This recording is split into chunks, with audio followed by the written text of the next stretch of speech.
Show, episode 4, take 2.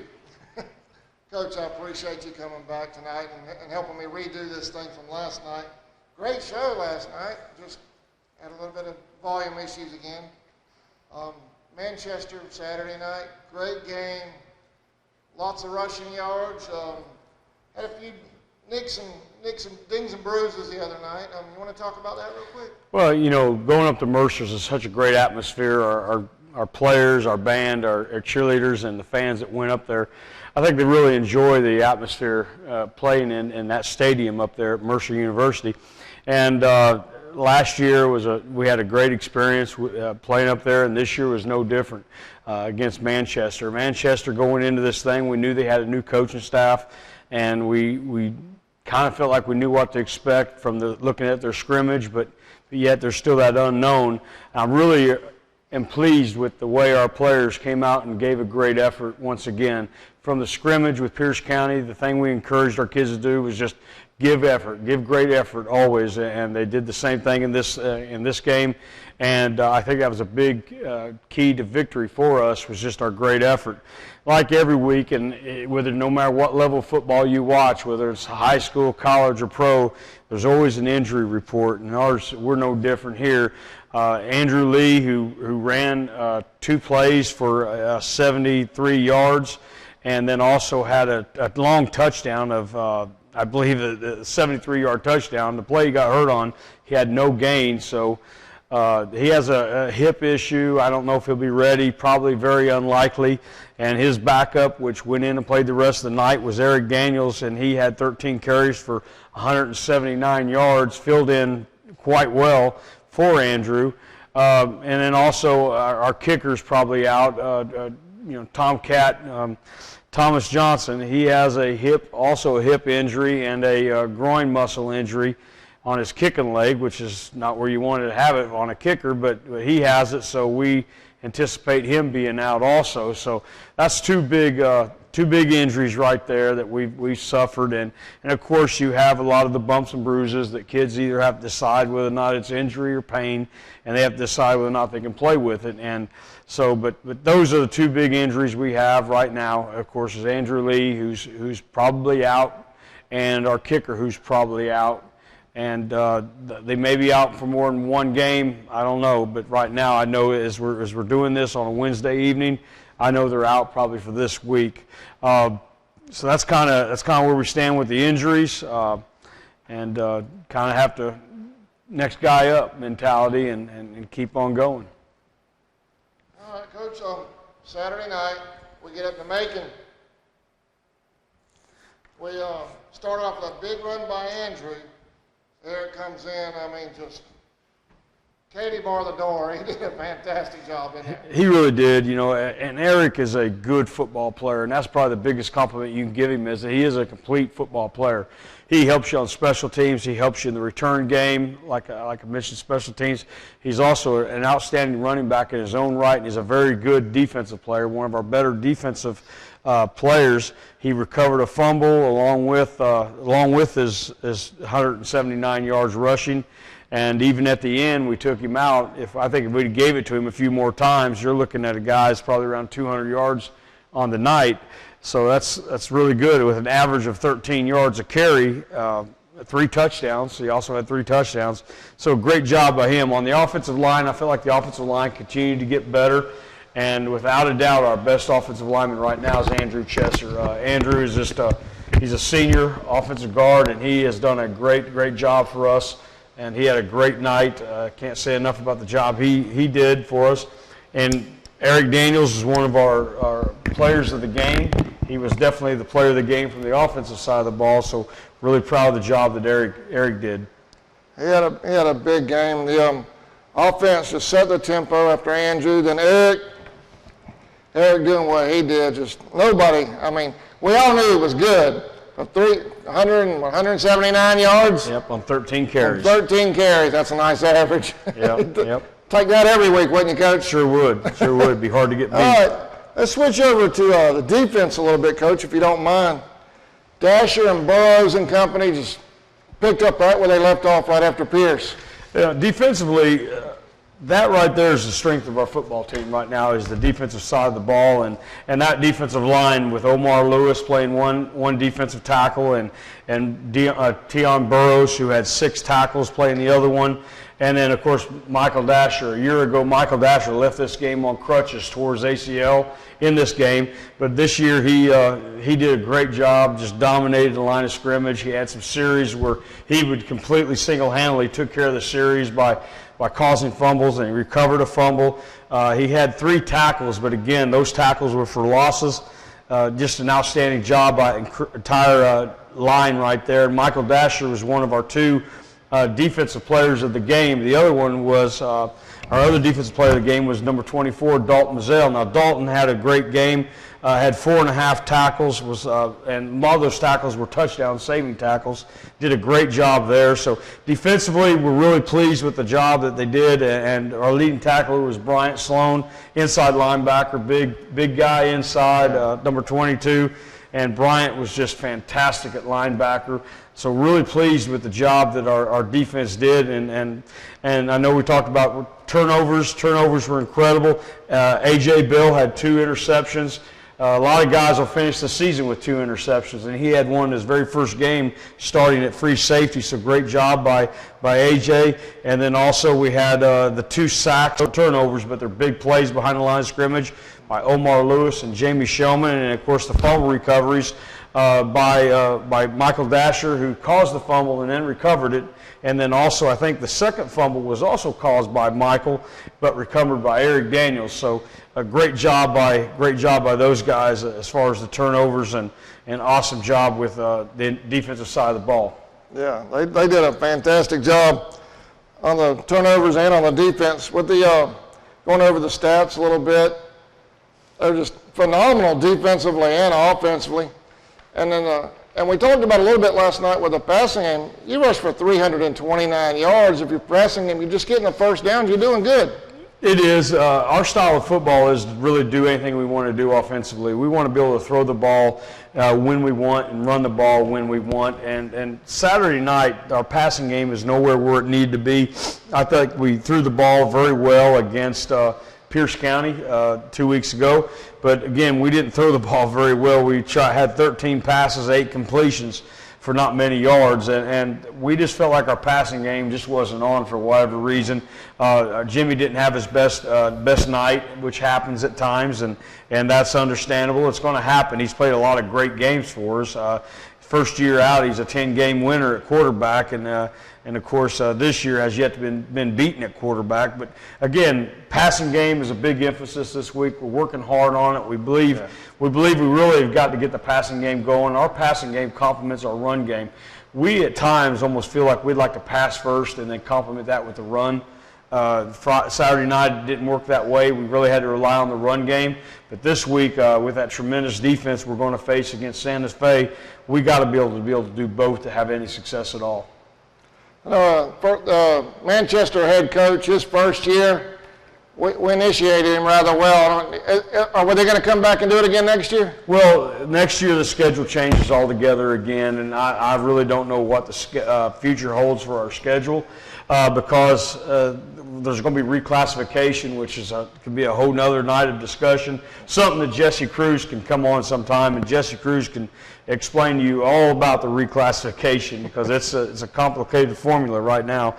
So our schedule could change in region play. I'm thinking our region will probably hold together, but our non-region play, you just have to wait and see because, again, guys like Bacon County, their region could grow, and they may not be able to play a game the second week or third week. So, again, we just have to wait and see how this comes out. But, again, we're not sure about our schedule. We're not sure if we'll go back to Mercer or not. I know the 2 years we went up there, it was financially it wasn't real good for us, but again, for our athletic department, but it was an incredible experience for our kids and our fans and the band and cheerleaders, and so we did enjoy it. And Mercer, the folks at Mercer University were incredibly hospitable to us. I mean, just did a fantastic job and put on a great show for us, and the facilities were just second to none. We're not going to play anything nicer than that, so really appreciate the people up there for that. And Mercer's an excellent host. I know they treat the football team very well. They treated us very well up top as well. I mean, you could get spoiled with those big press boxes, and the air conditioning, the soundproof, and all that. So yep. we had a great time up there as well. Well, we're flying through it tonight, Coach.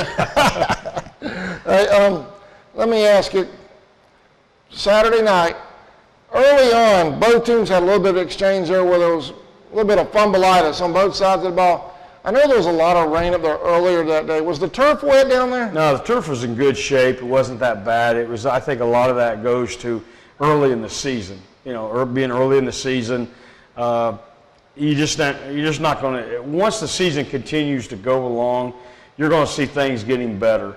With the new rule that GHSA has as far as the hitting, you can't hit more than 30 minutes a day. Everybody's had to cut back on the contact, and of course that had something to do with it a little bit, possibly. But again, I'm not saying it's a bad rule. I'm just saying it could have something to do with some sloppy play. But again, I think that the turf was fine, the balls were fine. It was just early in the year type thing. Yeah. All right, Coach. Let's see, it's coming up in the second half of the show. We touched on the players of the week a little bit last night. In my hearing, I didn't hear it. Tammy told me later, so I thought we'd do that, senior spotlight, and then go into the Sante Fe game in the second half. Good. So we're going to take a short break, and we'll be right back after these messages.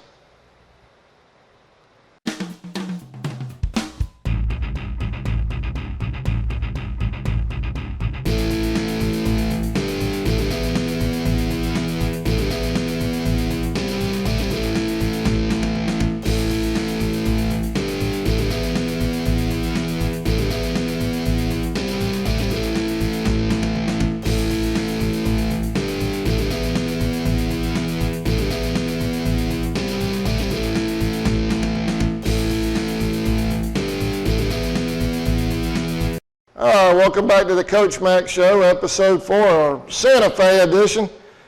Coach, we have something I noticed on Facebook last night, actually, was the Players of the Week.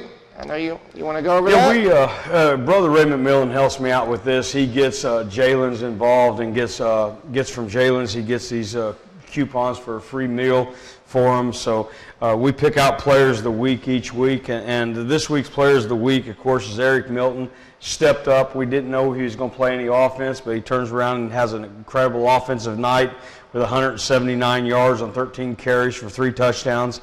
And then on the defensive side of the ball, if you watched it either on your replay or if you watched it at the game live, you saw Dalton Mazzell making plays, touchdown-saving plays. He single-handedly, with his great effort, kept them out of the end zone on some long breakaway runs and passes. So, again, Dalton Mazzell, senior, really glad he's with us and does a great job with us. And we talk about Toby Dasher. Toby's making his comeback this year from his MCL and ACL knee injury a year ago, and just had a fantastic game, just an awesome game. We didn't have to look at film for more than just a few minutes to know right there that he was going to be one of our Players of the Week. Toby was. But again, those are our three Players of the Week, and really excited about the job they did and about the job we felt like really the guy that came out of nowhere on this list may be Dalton Mazzell. Had a great game, and really he's the one that kept some touchdowns off the board. So congratulations to those 3. All right. Now, Coach, our senior spotlight this week, number 25, Omar Lewis. Omar Lewis, we mentioned him with that defensive line. Omar came to us a couple years ago. He had to move in with his grandmother, Artie Smith, and I'll tell you what, he number one, other than just a really good football player, he's an awesome kid, and just really a great kid. All the teachers and everybody at the high school really love Omar as a person, and everybody in our school knows who he is. He does a great job. Now in the weight room, he's a beast in the weight room. He gets after it. He's not a big guy, but he benches about 330. and just a muscled up, really good player. And through the weight room and through his work ethic, he's made himself into a good high school football player. And just Omar is just you can't say enough about him, the job he does for this football team. He's got a lot of spirit for this football team, and really cannot emphasize to you enough the kind of young man he is. And I know Ms. Hardy's proud of him, and we're really proud of him. We're glad that I hate he's a senior. Love to have him, just keep having him. We talk about sometimes guys that when it's time for them to graduate, you're ready for them to graduate type thing. He's going to be a guy that we're going to really miss. Just him being around, we're going to miss him. And whatever he chooses to do in his future, I think he'll be successful. He's a great young man. And Omar Lewis, Spotlight Player of the Week, and a senior Spotlight player, just an awesome kid. All right. Coach, let's dive into Santa Fe. First home game, it seems like it's been forever since we've been at home. I know from last year, and then we've been on the road to Pierce and Mercer. Long road trip to Mercer, but well worth it, 33-7. Yep. Santa Fe, they're coming from Lodgeville, Florida. Mm-hmm. They lost to Newberry the other night by a touchdown, a little over a touchdown, I think. And but they're coming to town, 4A. What do we know about Santa Fe? Santa Fe's head football coach is Bill Wiles, and Coach Wiles he does an incredible job. He's been in throughout Georgia. He's coached for a long time, and he does an incredible job down there coaching. When you watch him, when you put the film in and you watch Santa Fe, you're going to see a well-coached football team, and you're going to see an incredibly athletic football team. You're going to see a team that runs, I don't know what else to call it, but other than maybe the single wing with two quarterbacks and overload one side, but yet have the ability to bring it back the other way.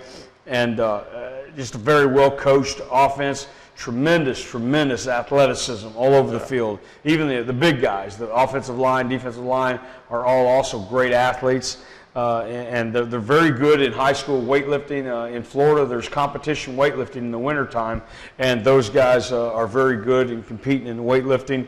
So the offensive side of the ball, a lot of speed. They're going to check your toughness. They're going to come right at you, and if you can't tackle and you can't run to the football, they're going to put some points up on you. So that's been a big thing this week, is we got to be able to run to the football, and we got to make great tackles. If we don't do a great job at that, they're going to score a bunch of points on us. Defensively, they're an even front team. They like to blitz. We're really working hard versus the blitz today. In our passing game and our audibles and so forth, we've gotten to where we actually are looking forward to the blitz. And a lot of teams are like that, and we're like that, to where we actually want them to blitz so we can get to the play we want to get to try to expose the blitz. So hopefully that works out for us, because I know they're going to bring the blitz from the inside. Last week we saw it from the outside, and we still may see it from the outside. But on film, we've seen a lot of heavy blitzing right up the middle, and that's something that we feel like that we're going to be prepared for. We've done some things with our formation and done some things with our system to hopefully take care of that. Again, defensively, physical, great size, and great speed. Special teams, very good. Return to kickoff for a touchdown in their scrimmage against Lake Weir, which they beat Lake Weir in the scrimmage. Again, this is going to be a football team. They're 4A, great numbers, great size, great speed, great coach. It's going to be a really tough contest for us, but yet it's going to be one that I think we need. We need to play somebody that's much better than we are. Yeah. And I don't think there's anything wrong to go ahead and say, when you see somebody who's better than you, they're better than you. And this football team, Santa Fe, is a better football team than we are.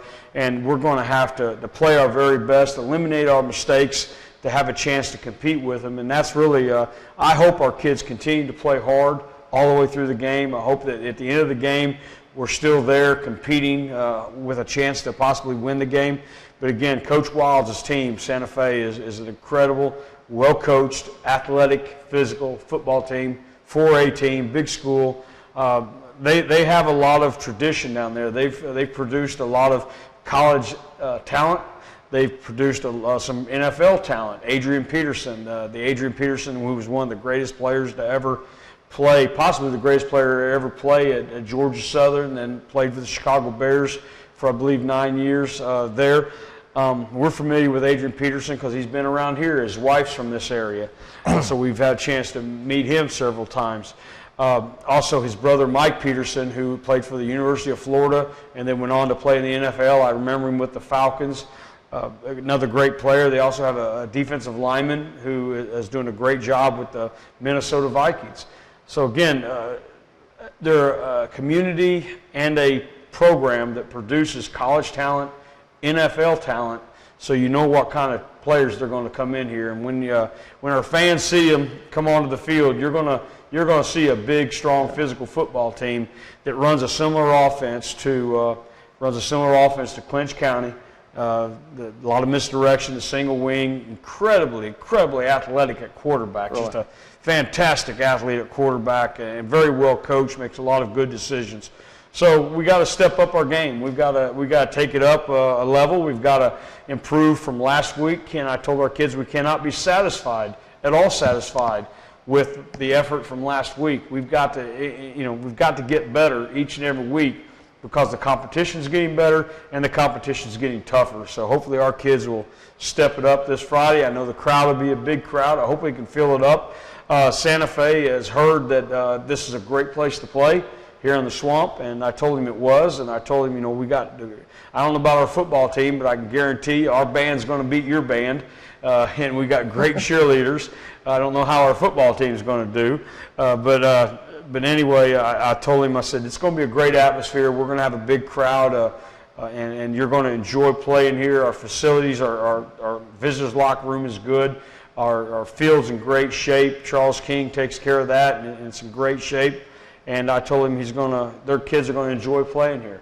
So hopefully it's a great evening. I think the weather is looking good for Friday night. And before Friday night, I know we have a B team football game here Thursday. It's originally on the calendar, on the schedule, it called for the B team game to be at Brantley, but it's been switched. It's going to be here Thursday at 5 o'clock. You're going to see a lot of good 5 o'clock Thursday? 5 o'clock Thursday, right here. You're going to see a lot of good young talent on the field playing for us. So I encourage everybody to come out here and watch some B team Indian football, and Friday night watch some varsity football. And I know tonight our maidens softball team, who is one of the best single A teams in the state right now, I know they got canceled for tonight, and I'm not sure when they're going to reschedule that, but I know that got canceled. That may be rescheduled later this week or sometime soon. So again, it's time to get athletics going here, and football and softball going on. And look for a big crowd Friday night here at the Swamp, and hopefully we'll even have a big crowd Thursday to watch the B team football game. But look forward to everybody coming out.